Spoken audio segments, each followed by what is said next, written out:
gitabiriye press conference yacu uyu munsi.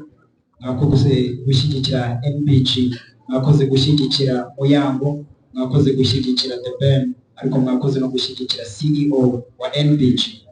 Turashimira itangazamakuru uyu munsi ko turi kumwe. Ibyo tugiye gukorera hano biraza kugera hirya no hino mu Rwanda ndetse no ku isi yose, nuko kandi twagura entertainment yacu n'imyidagaduro yacu.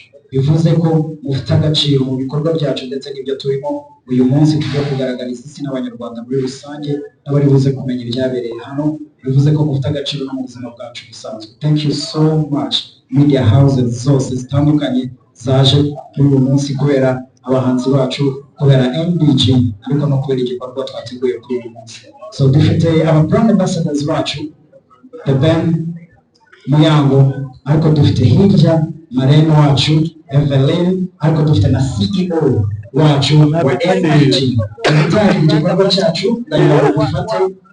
So guys, mutasaza mudufashe bigende neza nkuko tubyifuza, sibyo? Kamera zitazamuka. Alright.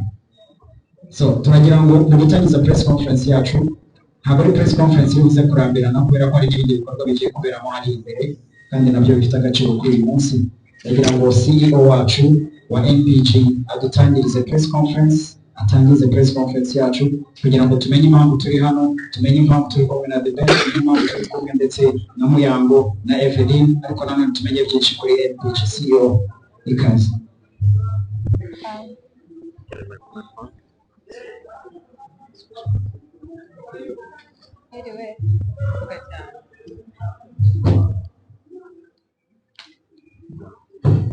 Yiriweho. Murakoze MC. Ndishimye cyane kubana namwe. Impamvu rero turi ahangaha, turi hano ku bwa NBG Limited. Ku batanzi neza nitwa Urayineza Rita, aba ndi umuyobozi mukuru wa NBG Limited. Turi hano rero, turi kumwe na wundi NBG, dusanganywe abantu batwamamariza, abafatanyabikorwa, ariko mu buryo bwo kwamamaza kugira ngo product zacu zigere kure. Uru rero ni urwo rwego dufite amaraso mashyashya. Abafatanyabikorwa batwamamariza ariko bashyashya. N'ubundi hari abandi dusanganywe twatangiranye urugendo rwacu rwa NBG, ariko rero ubu turi hano kugira ngo tunabamurikire aba-influencers bacu bashyashya. Ubwo rero murakoze, muhawe ikaze. Twatangira ikiganiro no kugira ngo n'izindi gahunda zize gukomeza. Murakoze. Murakoze cyane CEO wacu.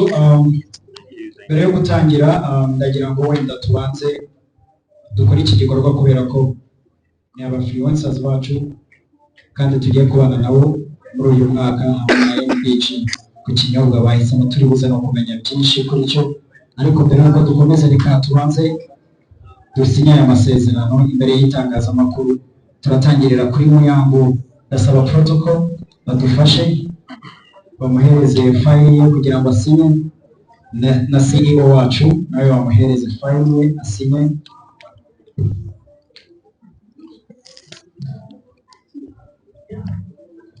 Nyuma ya Muyango turakurikizaho The Ben. Nyuma yo gusinya, buri brand ambassador wacu uyu munsi aragira icyo avuga. Niturangiza tubone